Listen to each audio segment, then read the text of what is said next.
Issue क्या कर रहा मैं मछलियों का दाना डालूं। है? इससे क्या होगा? सब मछलियों का पेट भरेगा, हमें धुआं मिलेगी, खाने को मिलेगा और बगान मछलियों का पेट भी भर जाएगा। विश्व प्रसिद्ध ऐतिहासिक दुर्ग पर मछलियों का शिकार। आखिरकार कौन है शिकारी? राजस्थान का चित्तौड़गढ़ दुर्ग एशिया का सबसे बड़ा किला है। इसके लिए एक कहावत है, गढ़ तो चित्तौड़गढ़, बाकी सब गढ़िया। इसकी बनावट, आकार और सामरिक स्थिति देखकर इसको सभी गढ़ों का सिरमौर कहा जाता है। ये एक विश्व विरासत स्थल है। जानकारी के अनुसार इस किले पर पहले 80 कुंड हुआ करते थे, जिनमें से अब सिर्फ 30 ही कुंड शेष बचे हैं। ऐसा कहते हैं कि जब बाहुबली भीम अमृतत्व के रहस्य की खोज में निकले थे तो वो इस स्थान पर पहुंच गए। यहाँ पर उन्होंने एक गुरु भी बनाया, लेकिन वो अपने काम में सफल नहीं हुए। इस किले को महाभारत कालीन बताया गया है। यहाँ हजारों देशी विदेशी पर्यटक घूमने और सैर सपाटे के लिए आते हैं। दुर्ग स्थित कुंड पर स्थानीय पशु पक्षी प्रेमी रोजाना जलीय जीवों, मछलियों, बंदरों और जीव जंतुओं को आहार खिलाते हैं। यूं कह लीजिए अब इनका रिश्ता एक परिवार सा हो गया है।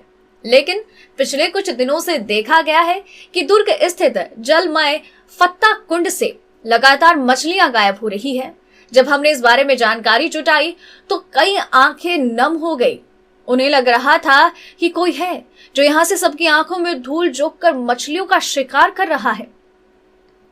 आखिरकार कौन है वो शिकारी?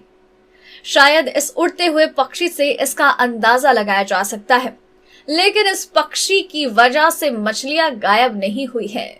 ये तो मात्र छोटी मछलियां खाकर अपना पेट भर रहा है, लेकिन भारी तादाद में यहाँ मछलियों की कमी सभी को खल रही है, जो कि चिंता का विषय है। विप्र सेना पुरजोर विरोध करती नजर आ रही है। उन्होंने जिला कलेक्टर और पुलिस अधीक्षक को कार्यवाही हेतु ज्ञापन भी सौंपा है। अब देखने वाली बात तो ये होगी कि प्रशासन और विभाग इस पर क्या कार्यवाही करता है। नवभारत समाचार चित्तौड़गढ़ राजस्थान से दुर्गेश कुमार लक्षकार की रिपोर्ट। अभी हम खड़े हैं राजस्थान के और भारत देश के राजस्थान में स्थित चित्तौड़गढ़ विश्वविख्यात दुर्ग पर, जो विश्व हेरिटेज सिटी में शुमार चित्तौड़गढ़ है और विश्व विख्यात ये धरोहर है देश की, विश्व की। यहाँ की एक विशेष धरोहर चित्तौड़गढ़ दुर्ग जो पूरे विश्व में विख्यात है। और इस हेरिटेज सिटी में आज हम आपको, मेरे पीछे जो ये तालाब आप देख रहे हैं, ये जयमल फत्ता का तालाब है, जो बिल्कुल कालिका माता मंदिर के सामने बाजू में स्थित है और इसी के सामने जयमल फत्ता की हवेली है।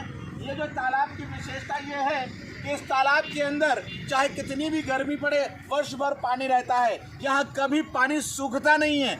ऐसी विशेषता इस कुंड की बताई जाती है। इस कुंड में रंग बिरंगी काफ़ी हजारों मछलियाँ यहाँ पे अपना जीवन यापन करती है। यहाँ पे कई भक्त और कई जीव जंतु प्रेमी आकर मछलियों को दाना डालते हैं, हर प्रकार के दाने डालते हैं, आटे की गोलियाँ बनाकर डालते हैं, चने डालते हैं। यहाँ आपको अभी दिखा रहे हैं नवभारत समाचार कैमरा के माध्यम से, काफ़ी सारी मछलियाँ भी हैं। और इस तालाब के अंदर काफ़ी सारे जो लोग बाग यहाँ आते हैं दाना डालने के लिए। यहाँ की विशेषता मछलियों को दाना डालते हैं, लेकिन बीते कुछ दिनों से इस तालाब के अंदर मछलियाँ कम हो चुकी है। यानी यूँ कह लीजिए ऐसे जो तत्व हैं, शरारती तत्व, यहाँ मछलियों का शिकार करने आ जाते हैं, इसलिए यहाँ की मछलियाँ कम होती चली जा रही है। पहले यहाँ हज़ारों की तादाद में काफ़ी सारी मछलियों का हुजूम और झुंड यहाँ पे जैसे ही दाना डालते काफ़ी सारी मछलियाँ आ जाती थी, लेकिन अब उनकी संख्या दिनों दिन घटती जा रही है। ये बहुत चिंता का विषय है। अधिकारी यहाँ पे सोए हुए हैं, किसी भी प्रकार की व्यवस्थाएं नहीं है। यहाँ पे देखा जाए तो काफ़ी कचरा भी पड़ा हुआ है जो इस कुंड को खराब कर रहा है।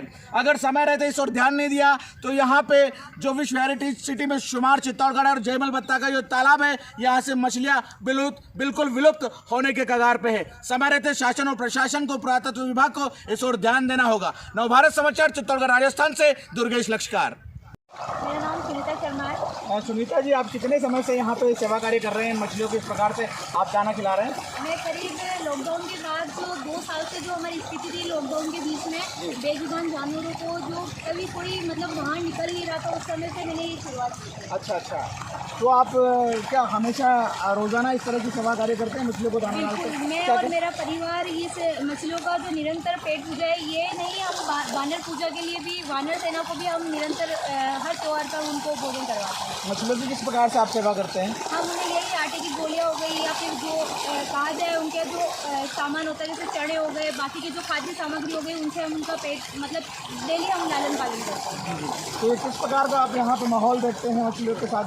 मैं तो बस यही कहती हूँ कि जिस तरह से 2 दिन पहले मेरे बच्चों के साथ यहाँ पे आई तो मुझे कोई हलचल नहीं दिखी, और उस बीच में मैं निरंतर यहाँ पे काम कर रही हूँ, और 2 दिन से मुझे जब कोई रिस्पॉन्स नहीं रहा तो फिर मुझे कहीं ना कहीं डर लगा कि अगर हमारी मछलियाँ के साथ कुछ हुआ है या फिर यहाँ से कहीं गायब हो गई है। तो बस मैं तो ये चाहती हूँ कि इनकी सुरक्षा को लेकर कोई बड़े इंतजाम होने चाहिए, ताकि टूरिस्ट प्लेसेस जो ये जगह है जो हमारे टूरिस्ट यहाँ पे देख के आकर्षित होते हैं, वो चीज़ें निरंतर आगे तक बनी रहे। ये लगभग कितने साल से, कितने वर्षों से आप इस प्रकार का कार्य कर रहे हैं, इस प्रकार का सेवा कार्य करते आ रहे हैं? ये मैं जयपुर में जहाँ हमारा सचिवालय कहा जाए, मछलियों को, कुत्तों को और वानरों को बहुत ज़्यादा वहाँ महत्व रखा गया है, और मैं उन्हीं को ध्यान में रखते हुए ये परंपरा है जो मैं यहाँ जयपुर में आने के बाद चित्तौड़गढ़ में मैं निरंतर यहाँ सेवा दे रही हूँ। कितने साल हो गए लगभग आपने? मुझे करीब 2.5 साल हो गए कि मैं इन बेजुबान जानवरों की सेवा कर रही हूँ। आपका और इन मछलियों का क्या रिश्ता है? ये समझ लो ये परिवार जैसे, अगर एक दिन नहीं दिखे तो मुझे हलचल होने लगती है, और उसके लिए फिर मैं कहीं से भी किसी भी हद तक जाना हो, मैं सभी जगह जाके इनके लिए और इनकी सुरक्षा के लिए बात करती हूँ। मतलब आप रोजाना यहाँ पे आते हैं डेली?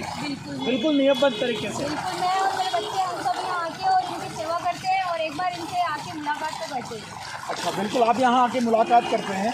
तो आप जैसे कि सुनने में आया कि पहले मछलियों में यहाँ काफ़ी सारे हज़ारों की तादाद में थी और कुछ मछलियाँ कम पाई जा रही है, ऐसा आपका भी कहना है क्या? थोड़ा बताएं नवभारत समाचार। मैं क्योंकि 2.5 साल से इनसे अटैचमेंट हो, तो मुझे हर चीज़ का एक अनुभव हो जाता है, और कहीं ना कहीं हम रोजाना जिस चीज़ को देखते हैं उसमें कमी, बत्ती, गति, सब कुछ हमने को कहीं ना कहीं परख होने लगती है। और जिस हिसाब से मैंने 2 दिन बीच में मेरी वीडियो में जहाँ ये नहीं नजर आई, तो मुझे कहीं ना कहीं एक चिंता होने लगी कि शायद मेरी मछलियाँ अब यहाँ नहीं है। अच्छा, तो ये आप डेली आप दाना डालते हैं, यहाँ पे मछलियों की संख्या की तादाद जो है वो कम होती चली आ रही है, ऐसा आपका कहना है?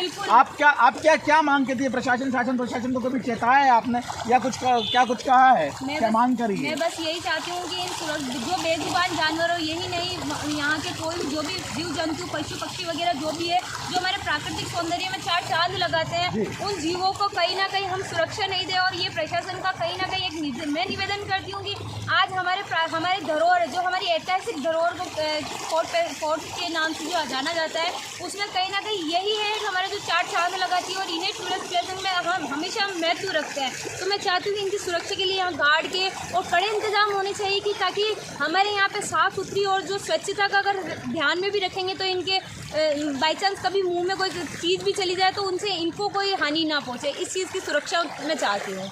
जी सुनीता जी, बहुत बहुत धन्यवाद आपको तमाम जानकारी देने के लिए। जी, बात की जाए तो कि दुर्ग पे जो ये तालाब है, इसमें कितने समय से आप मछलियों को दाना डाल रहे हैं? जब भी हर संडे आते हैं, माता जी जब डालते रहते हैं, और अभी मछलियाँ कम हो गई, पहले से बहुत ज़्यादा थी।